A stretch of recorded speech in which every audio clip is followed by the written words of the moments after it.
The driver is Callum, the girl part on this tour.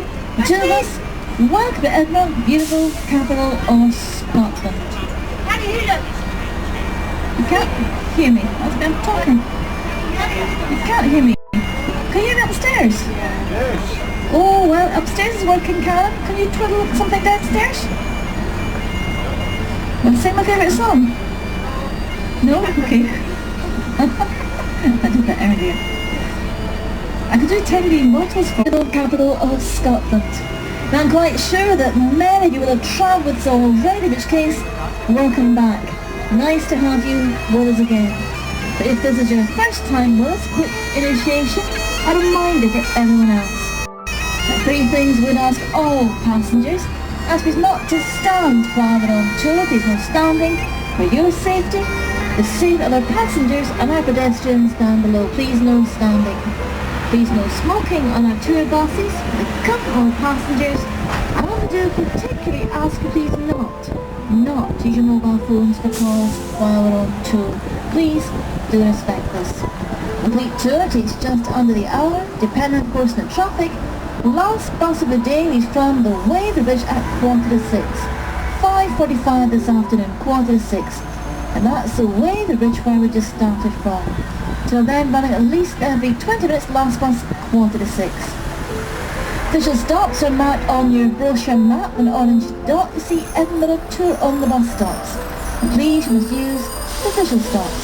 But drivers are not allowed to stop in between stops. Dangerous, it's illegal.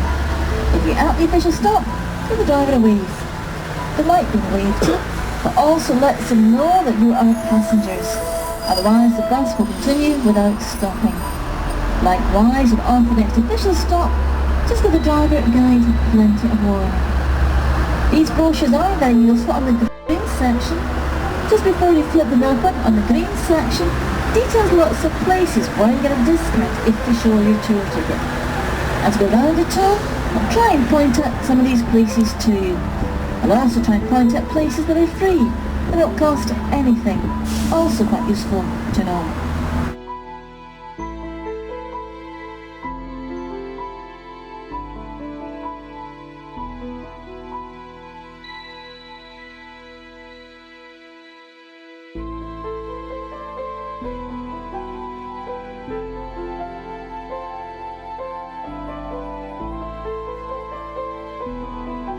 What melodies blow on your left-hand side is West Trinity Gardens, put into place at the end of the 18th century.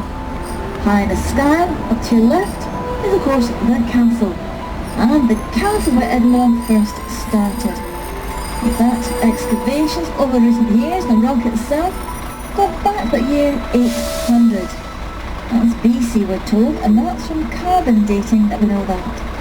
The castle looked high for defensive reasons. Good look at point. Of course, always nervous of invasion of English from the south, just underneath the castle rock was the river tumbled. We've knocked it off, way down it. So where the gardens that nowadays blow on your left-hand side, in the 15th and the 18th centuries, an area of water was called the Nor Loch. Loch, Scottish word for lake, and Nor meaning northern lake. It was in fact the northern defence system for the castle. Where all the rubbish went. Now, looking up the castle, people standing up there. Just behind where they're standing is one of the oldest buildings in Edinburgh. It dates back to the 12th century. It's St Margaret's Chapel. As St Margaret was Queen Margaret, wife of Malcolm Campbell. And if you know your Shakespeare, Malcolm Campbell was the son of Duncan I. And here's a name I think you might recognise, because it was Duncan I who was killed by Macbeth. Now whilst we say Shakespeare was quite good at writing his plays, his attempt at Scottish history was very poor. A lot wrong. Because Duncan was a very young man, only about 27 years old. Macbeth, not very much older. Macbeth killed Duncan in battle, not as a play says at all. After that, Macbeth ruled Scotland for 17 years, during which time Macbeth was a very good king here in Scotland. Well, Macbeth in turn was also killed in battle. He was killed by Malcolm Campbell. And the year following Macbeth's death, Malcolm II became king. So, if, when you came with us earlier, you considered yourself as an experienced scholar. The next opening to your right, which is the old two shop, up that opening to your right, number 14, was the birthplace to Alexander Graham Bell, inventor of the telephone. Now you may know that he emigrated to America, and I believe in Canada, he made his invention. Well, let me just remind you, there's one here in Scotland, so it's our invention. Okay? Just what you ought to know. Shall I say it again? Did you get that first time? Good. Down to the trees you left, the parish church of St. Cuthbert's. St. Cuthbert's Presbyterian Church. It's been an ecclesiastical site down there since at least the 12th century, if not before. Some stones down there so old, no longer legible. Time and weather's taking care of that. And the benefit of mathematicians amongst you, you might like to know that John Napier is buried in St. Cuthbert's graveyard. John Napier invented logarithms. He made them with entry maths class at school. If you do either one of two things, either you're very clever or you're showing your age. I'm showing my age. Nowadays, I believe at secondary school in Scotland anyway, you don't do logs unless you specialise in maths. Well, I didn't specialise, I got them compulsory in second year. Or was it third year? I can't remember now. Because the cafe in the computer's going to use your fingers. Next you left, this is St. John's Episcopalian Church. St. Cuthbert's below is Presbyterian, St. John's is Episcopalian. The difference, very, very simply, slightly more English or Anglican style of sermon.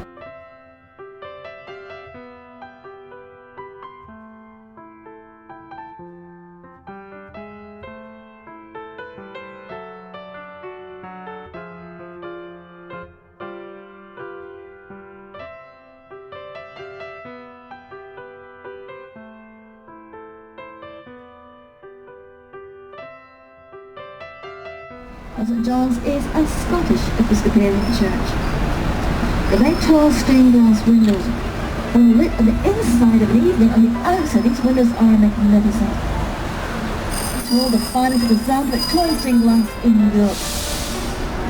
Very bright, vibrant colours, golds, blues, greens, reds. Main windows depict 12 apostles, 12 disciples. The entrance to the church is ahead of us, round the corner on your left. Usually opening stage at 4 o'clock in the afternoon. Look inside, have a look for yourselves. These trees, besides on your left, are called rowan trees. R-O-W-A-N. Rowan trees. Very superstitious trees. They're not sort of trees, but people of them. Said a word of witches. It's also said that you've got lots of red berries on come the autumn months. Silent hard winter to come. Watch those trees.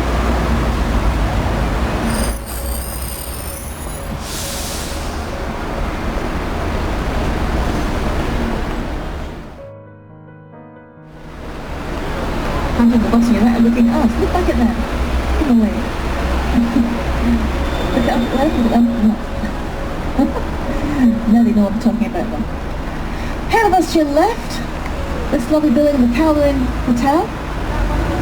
Then like in 1903 as the Railway Station Hotel.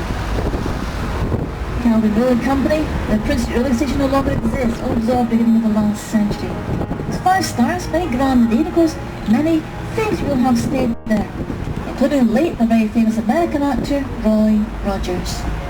You had a trivia, of sorts? He came too. He did, and look at the foreground side to prove it, taking a glass staircase. Down below on your left, over the grave at St. Cuthbert's, in the corner of the graveyard, just come up on your left, little light-coloured turret building. Looks quite modern, but recently renovated, dates back to 1827. A watchtower, and you might wonder why, how would a watchtower overlooking a graveyard? Well, I'll explain.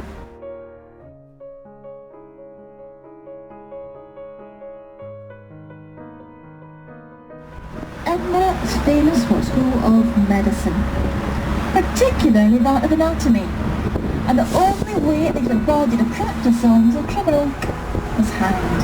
Yes, the bodies of criminals were automatically given up the medical school for dissection, but not enough criminals. therefore not enough bodies. Some people discover that if they went into a graveyard late at night, after a burial had taken place early in the day, they dug the grave up, took the bodies up to Dr. Knox, the medical school. £10 easy money, no questions asked. A lot of money at the beginning of the 19th century, so rather than have your loved ones dug up, you would pay for someone to stay in the watchtower for a sufficient time. Now of course, to say a sufficient time, the bodies had to be fresh. Had to be less than 14 days old, otherwise were no use. These people were indeed grave robbers. They're not going to call themselves, no. Call themselves resurrectionists. It's true. Now, to your left, big round building, that's the Usher Hall. In London, another Albert Hall is much, much larger. And you see, the things come in small packages. Wonderful acoustics, wonderful concerts out there. A theatre on each side, a diverse theatre on one side, but a Lyceum theatre on the other. The Royal Circle Theatre here in Edinburgh, Playhouse Theatre, the King's Theatre, the Festival Theatre. All the big shows have been in London, but here in Edinburgh too. The operas, the musicals, the ballet. You find nice at times, but here is the place to be. Just told the more passengers. Well, for everyone just joined us, we're running at least every 20 minutes. Last bus of the day, more than 6 pounds a week. Slight idea for this white window painted, like tenant house would have been like, or tenant flats, I should say. Flats is a more sort of British expression nowadays. We call flats, tenant buildings.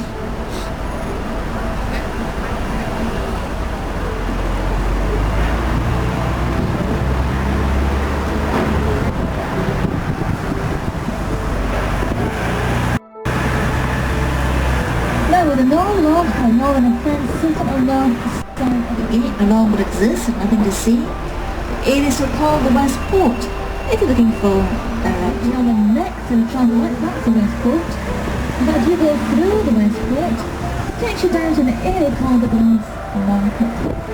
There's a market down there from right up to 1911, the beginning of the last century. That's the cattle, the sheep, the livestock, the soil. It's all along one side. A reasonable bar, lunch or pub meal down there, and of course a very trendy place here ones to get over a bridge. As you get to Edinburgh, you realise the centre of the city, connected by a series of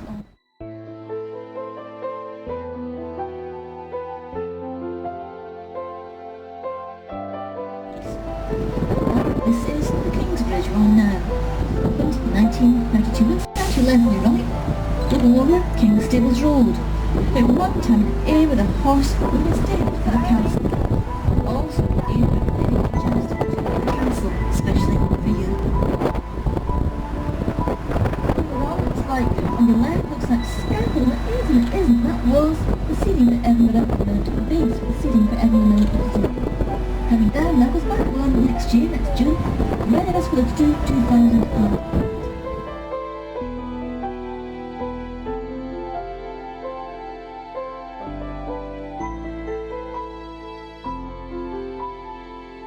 The world apart. Be there, the actors not to be compared. Look on their video, and watch television, you hear actors at the top of this hill, the spiral church building, the London Church. It was St John's Hampton Kirkwall Scots Reformed Church. The service is here held in Gallic. The Gallic speaking to viewers at Edinburgh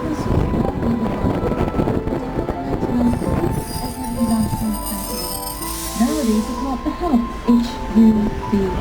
Much easier than Edinburgh all year round.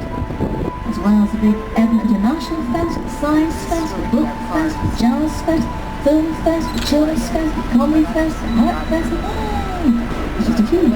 Edinburgh is an all year round destination. We're heading now up on the Royal Mile. It's called the Royal Mile, the Council at one end, the Palace of Holyrood House at the other. Oh, Scots Mile, a mile and 200 yards. We like to think a little bit extra here, just to walk a little bit further. Don't worry, everything else is in British measurements to do it link the castle and the palace to accommodate.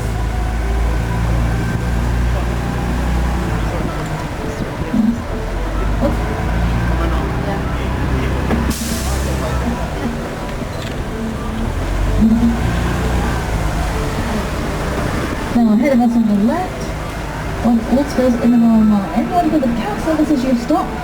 Castle, Scotch Whisky Heritage Centre, Carol School of the Leading Company. I would recommend you go to the castle today, do it now. You spent at least an hour and a half there, possibly longer. Passers coming down Cannon. Back maybe 20 minutes, last bus of the day. Walking 6, see you later.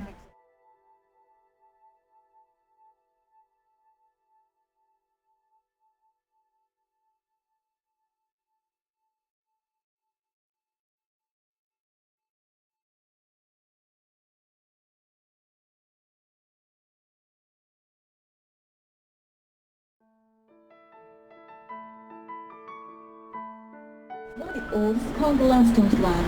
It's on the National Trust for Scotland. In fact, show you 2 tickets today, and we'll give you a discount of the entrance price. And you'll see how it lived in the 16th and 17th centuries. Now, typical of its style, this side is 17th century. The windows are fixed. They don't move. Instead, they've got wooden shutters underneath. Can you see? Because when the building first went up, plumbing hadn't been invented. So at 10 o'clock at night, the wooden shutters would open, and you'd hear the shout of Gardie the Gallo, taking the French meaning watch out for the water. Just told you, plumbing hadn't been invented. So simply water in its various forms. Not very nice at all. In fact, there's the animals and the street cleaners of the day. The animals were sent out into the street to clean the mess, the edible debris. Enjoy a meal later. As always, heading upstairs, you get the best view. Look ahead to your right, the skyline. See the crown spire, St Giles Cathedral. Some say based on the Scottish crown. Others say not. Well, you decide for yourselves. The Scottish crown jewels, the oldest in Europe, are the safekeeping of the nation. On display in the castle itself, where you may already have been, perhaps just worth a visit. You can decide for yourself. St Giles, of course, High Kirk, the Church of Scotland. Parts of the building date back to the 12th century. It runs hand in hand the history of Edinburgh, the history of Scotland in fact. And during weekdays, with guides aside, delighted to answer any question you have with the church, so please do speak to them. Well, very briefly, we're leaving the Royal Mile and out onto Jones before the bridge. It's a bridge. Probably as before. It'll open down to your right, Victoria Street, a shortcut on your right, is the Central Library. Then gifted by Andrew Carnegie. On your left hand side, the National Library of Scotland. Some wonderful exhibitions held there from time to time. Look down to your left and your right. Look down. No. Told you so, it's a bridge. We'll also be called the Cowgate. The Cowgate was 6 gates into the city. The Cowgate was a way the route that animals and livestock were taken into the grass market to be bought and sold. Grass market is underneath us to your right. Now turn to our left here into Chambers Street. Straight into large museums. First one on your right, very modern building, the New Museum of Scotland. Opened on 3rd of November 1998, Her Majesty the Queen. Then up on the 3rd of November is St Andrew's Day. St Andrew, the patron saint of Scotland. That museum is dedicated to the history of Scotland itself. Next to your right, the dark building is the Royal Museum. The Royal Museum has absolutely everything you think of, from diamonds to dinosaurs, costume for the ages, space bats, all there. Easily spend half a day and longer still to go back. Entrance is free, no charge, open every day, 10 to 5. Now we're running parallel to the Royal Mile. Royal Mile next Main Street to your left. Castle at one end, but high on top of an extinct volcano. Quite dead nowadays, so don't worry. When the Ice Ages came, it pushed the earth and lava eastwards. In that direction the bus is travelling at the moment. Couldn't move a volcanic plug where the castle now sits, so it pushed the earth and lava on either side. It gouged out a valley on either side. So really, they're all miles of sort of platform. The technical name for this is a crag and tail effect. The Royal Mile, the tail itself of that volcano. The buildings on either side, 3, 4, maybe 5 stories high. As many as 11 or 12 stories high on the other side. You understand that more to be further round the tour. Look up to your right. The arched window on the second floor is not a window, it's painted on. Can you see? Underneath, that's not a window either, they're both painted on. They're known as Pitt's portraits. Pitt, after William Pitt, the Prime Minister, not just Scotland of Great Britain too. As his idea, if he could afford lots of windows, glass were very expensive, then surely he could afford the government some more tax. It was of course a temporary window tax. Hence the expression, daylight robbery. That's where it comes from. Rather than pay the tax, people simply bricked the windows up, painted them on again, not for the face of properties. That was a temporary tax. He was responsible for several so-called temporary taxes. I say so-called, the shoes too you will recognise are still with us. Income tax and the whisky tax. And they, my friends, got shown are here to stay. Where do these wee things come from? Well, it's the Pitts. Pitts after William Pitt. It's not an American expression at all. For a certain Christmas time, I love mincemeat pies. It's not mince, it's not meat. Well, pancake baker's man. Bake me a cake as fast as you can. Pound it and crinkle it and mark it with pea. You make your pie, you paste your cake at home, put your dish on top and send it to the bakers. Meat didn't keep very well in the old days. You had no fridges, you had no freezers. But discovered if you put fruit on top, it acts as a sort of preservative. Well, the fruit tasted rather nice. They chucked the meat out. There's your mincemeat pie. Everything comes from somewhere. We'll turn left onto another bridge. This is the South Bridge. South Bridge and George IV Bridge span the Southern Valley, gout out with ice ages. You come to Edinburgh on your left of the law, and there's George IV's Bridge of Cargate underneath us. Above the rooftops to your left, it's a small other old church. Well, again, no longer a church. Nowadays, the old tank cremation centre. This area is steeped in many centuries of history. It was called the Tron Kirk. Tron, in fact, means weighing beam. The weight of the air at one time was for salt.